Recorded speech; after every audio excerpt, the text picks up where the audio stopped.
Channel, welcome back to Rick Blues. And আজকে ছিল super cup 2020-25 এর দুটো সেমিফাইনাল। আমরা রেজাল্টস পেয়ে গেছি। সুপার কাপ 2025 এর ফাইনালে কোন দুটো টিম খেলতে চলেছে সেটাও আমরা জেনে গেছি। And the match will be held on Sunday. আর খেলা হবে দুটো footballing giants of India, obviously FC Goa versus East Bengal FC. So আমি ইস্ট বেঙ্গলের ম্যাচটা নিয়ে আজকে কথা বলি। ইস্ট বেঙ্গলের যে সেমিফাইনাল ম্যাচটা আজকে হয়েছে এগেনস্ট পাঞ্জাব এফসি, সেই ম্যাচটা নিয়ে আমি কথা বলি। সো ইস্ট বেঙ্গল আজকে ম্যাচটা 3-1 গোলে জেতে একটা স্কোর লাইন যারা দেখে শুধু ম্যাচটা না দেখে থাকলেও তারা ভাববে হয়তো খুব কনভিন্সিং একটা ভিক্টরি ছিল। ইস্ট বেঙ্গল পুরো কন্ট্রোল করেছিল, ঠিকই ইস্ট বেঙ্গলই কন্ট্রোল করেছে বেশিটা, কিন্তু অনেস্টলি স্পিকিং ইস্ট বেঙ্গল হয়তো 3-1 থেকে আরো অনেক বেশি গোল স্কোর করতে পারতো বা করা উচিত ছিল। সো আমি পার্ট বাই পার্ট আসবো। ফার্স্টে আমি আসবো হচ্ছে ডিফেন্স আর গোলকিপিং নিয়ে। প্রভসুকান গিল আজকে খুব একটা বেশি টেস্টেড হয়নি, বাট যেটুকুনি ওর কাছে বল গেছে he was good on the ball. Collection, distribution সবকিছুই খুব ভালোভাবেই করেছে। ডিফেন্স অনেস্টলি স্পিকিং খুব ভালো সেটেলড মনে হচ্ছে ইস্ট বেঙ্গলে, at least for the time being. Starting ইলেভেনের যে ডিফেন্সটা, হ্যাঁ লালচুংলুঙ্গার জায়গায় জয়গুপ্তা থাকলে আরো বেশি স্ট্রং থাকবে, বাট লালচুংলুঙ্গাও আজকে খুব একটা বেশি প্রবলেম ফেস করতে হয়নি, বিকজ যে পাঞ্জাবের যে রাইট উইঙ্গার ছিল রিকি, মোস্ট প্রবলি আমি তার নামটা, তো সে খুব একটা বেশি প্রেসারে ফেলেনি লালচুংলুঙ্গাকে। সো আজকে লালচুংলুঙ্গা ওয়াজ গুড। সেন্টার ব্যাক দুজন একেবারে সর্টেড আছে, কেভিন সিভিলে অ্যান্ড আনোয়ার আলী, একটা sorted powerful centre back duo, যাদেরকে টপকে গোল মারাটা একটা খুব চ্যালেঞ্জিং ব্যাপার যে কোনো টিমের ফরওয়ার্ডসদের ক্ষেত্রেই। অ্যান্ড মোহাম্মদ রাকিব একটা খুব ভালো গেম দিয়েছেন। অনেস্টলি স্পিকিং এই সিজনের শুরুর থেকে সব ইস্ট বেঙ্গল ফ্যান্সদের একটা ছোট প্রবলেম বা ছোট একটা আবদার ছিল নিজেদের ক্লাবের কাছে, যে একটা প্রপার রাইট ব্যাক, একটা ভালো একটা প্রুভেন রাইট ব্যাক আসলে খুব ভালো হয়, টিমটা আরো স্ট্রং হবে, ডিফেন্স লাইনটা আরো স্ট্রং হবে। কিন্তু অনেস্টলি স্পিকিং মোহাম্মদ রাকিব যেভাবে এবছর টার্ন অ্যারাউন্ড করেছে, স্পেশালি এই সিজনের শুরুতে, আমার মনে পড়ে যে ডার্বিগুলোর কথাই, যে করা ডার্বি হয়েছে এবছর, মোহাম্মদ রাকিব লিস্টেন কোলাসোকে নড়তে পর্যন্ত দেয়নি। 3টে ডার্বি খেলেছে এত 2025-এর ক্যালেন্ডার ইয়ারে, বা রাদার 2025-26-এর যে সিজনটা চলছে সেখানে মোহনবাগান ইস্ট বেঙ্গল অলরেডি 3বার ফেস টু ফেস হয়ে গেছে। একবার হেরেছে, একবার জিতেছে, আর একটা ম্যাচ ড্র হয়েছে। সো 3টে ডার্বিতে Mohammad Rakib just bottled Liston Colaco and kept Liston Colaco in his pockets. Honestly speaking, as a Mohun Bagan fan আমাকে এটা বলতে বাধ্য হচ্ছি আমি, মোহাম্মদ রাকিব খুব ভালো একটা সিজন কাটাচ্ছে এখন, খুব ভালো পরপর পারফরমেন্সেস দিয়ে যাচ্ছে। আর আজকেও একটা খুব সলিড রাইট ব্যাকের মতন আছে, খেলেছে, দরকারের সময় ওভারল্যাপে গেছে। কিন্তু হ্যাঁ, অবভিয়াসলি এবছর মানে এই ম্যাচটাতে খুব একটা বেশি ওভারল্যাপে যায়নি, বিকজ যেমনি পাঞ্জাব 5 এট দ্য ব্যাক নিয়ে খেলছিল, যখন তখন একটা খুব স্ট্রং কাউন্টার তুলতেই পারতো পাঞ্জাব। তো মেবি এটা অস্কার ব্রুজনেরই ট্যাকটিক্যাল টুইক, যে রাকিবকে ইনস্ট্রাকশনস দেওয়াই ছিল যে যাতে ওভারল্যাপে খুব একটা বেশি না ওঠে। সো আজকে ওভারল্যাপে ওঠেনি। এটা তো গেল ডিফেন্স, খুব ভালো একটা শর্টেড ডিফেন্স, শুনে খুব ভালো লাগছে। কিন্তু প্রবলেম একটা আছে, সেটা হচ্ছে ফরওয়ার্ড লাইনে। আমি মিডফিল্ডেও আসবো, বাট ফরওয়ার্ড লাইনে অনেস্টলি স্পিকিং মানে আজকে তো অ্যাটলিস্ট খুব অফ কালার ছিল, যে 3টে গোল হয়েছে, 3টে গোলই ফরওয়ার্ড লাইনের কেউ মারেনি আজকে ইস্ট বেঙ্গলে। Beat Mahesh, beat Bipin, beat Hiroshi honestly speaking যে কটা দিন যে কটা রাদার ম্যাচ খেলেছে ইস্ট বেঙ্গলের হয়ে, একদমই আমার কনভিনসিং লাগেনি। আজকে তো একটা সিটার বা রাদার ওপেন হেডার মিস করেছিল 1:1, একটুখানি টাফ ছিল ঠিকই, বাট একটা প্রপার নাম্বার 9-এর জন্য ওরকম চান্সেস মানে কনভার্ট করে দেওয়া উচিত, specially when you are playing for East Bengal. So আমি তো কনভিন্সড না এখনো পর্যন্ত। ইস্ট বেঙ্গল জার্সিতে মাত্র একখানা গোল আছে ওনার।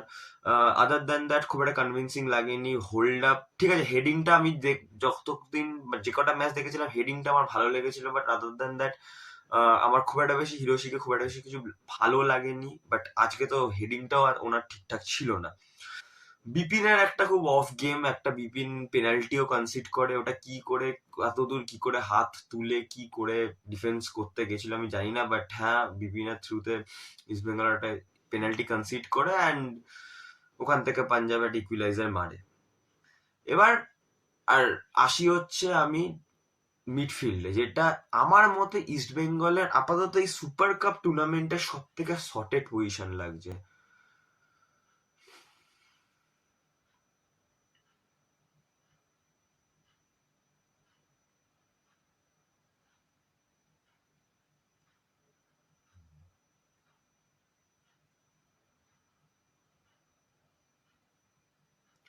বিট মোহাম্মদ রাশিদ, যে ডিফেন্সিভ মিডফিল্ডের পজিশন থেকে পুরো ম্যাচটাকে বা পুরো খেলাটাকে কন্ট্রোল করছে, বিট সাউল ক্রেসপো আর বিট মিগুয়েল, এরা তিনজনে দাপিয়ে খেলছে ইস্ট বেঙ্গলের জার্সিতে এই সুপার কাপে। কিন্তু মাথায় রাখতে হবে যে যখন লিগ স্টার্ট হবে তখন কিন্তু ইস্ট বেঙ্গল ছখানা ফরেনারকে একসাথে ফিল্ড করতে পারবে না। তো যে কোনো একটা মিডফিল্ডার বা দুজন মিডফিল্ডার তো ফর শিওর স্যাক্রিফাইস হবেই হবে, সেটা নিয়ে কোনো ডাউট নেই। বাট অনেস্টলি স্পিকিং, আমরা রাশিদের ব্যাপারে কথা বলি, রাশিদ ভালো প্লেয়ার, হোল্ডিং মিডফিল্ডার হিসেবে খুব ভালো।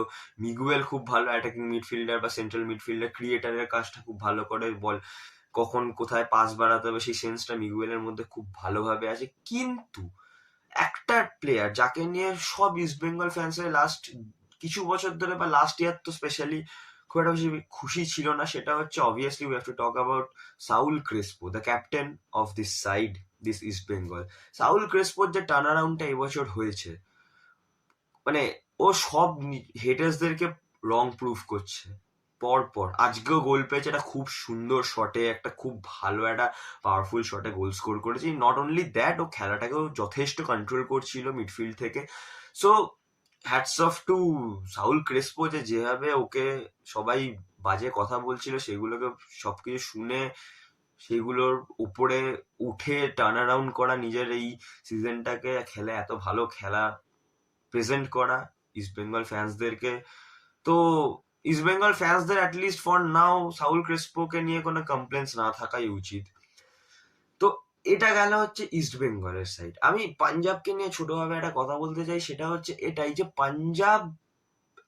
পাঞ্জাবের যে গোলকিপার, আমি একটা স্ট্যাট দেখছিলাম, গ্রুপ লিগে he was the best goalkeeper, but আজকে একদমই ভালো পারফরমেন্স দিতে পারেনি।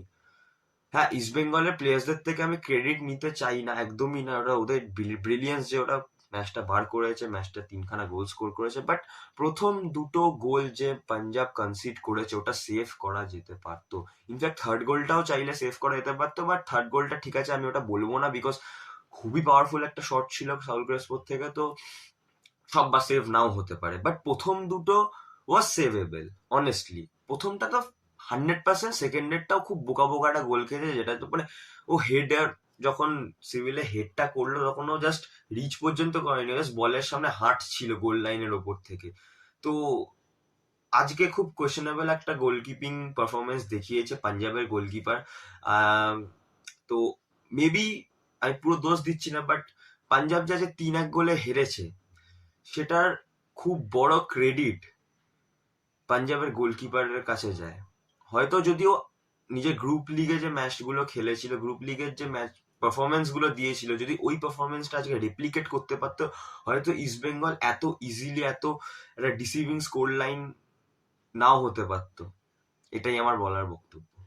এনিওয়েজ, ডাজেন্ট ম্যাটার কিভাবে ইস্ট বেঙ্গল জিতেছে, কার এগেনস্টে ইস্ট বেঙ্গল জিতেছে। ইস্ট বেঙ্গল তো আর পাঞ্জাবের গোলকিপারকে বাজে গোলকিপিং করতে বলেনি, সেটা পাঞ্জাবের গোলকিপারের দোষ, আর পাঞ্জাব সাফার করেছে।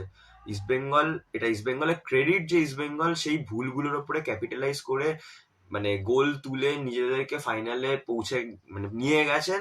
অ্যান্ড সব থেকে বড় কথা হচ্ছে বেঙ্গল থেকে একটা টিম ফাইনালে গেছে, বেঙ্গলকে রিপ্রেজেন্ট করছে। আবারও একটা সুপার কাপ ফাইনালে ইস্ট বেঙ্গল, লাস্ট টাইম যখন ইস্ট বেঙ্গল সুপার কাপ ফাইনালে খেলেছিল এটা খুব হাড্ডাহাড্ডি ম্যাচ ছিল উড়িষ্যার against, and east Bengal was the victorious team.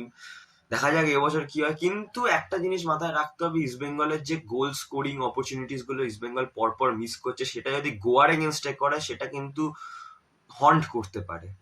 কারণ গোয়া আর পাঞ্জাবের মধ্যে অনেক ডিফারেন্স আছে স্কোয়াডের। গোয়া কিছুদিন আগে আল নাসারের এগেনস্টে স্কোর করেছে, আল নাসারকে হোমে, মানে গোয়ার যে হোম ম্যাচটা ছিল আল নাসারের এগেনস্টে, ওটাতে প্রায় গোয়া আটকে দিচ্ছিল, যেখানে সাদিও মানে জাও ফিলিক্সের মতন প্লেয়ার্সরা খেলছিল।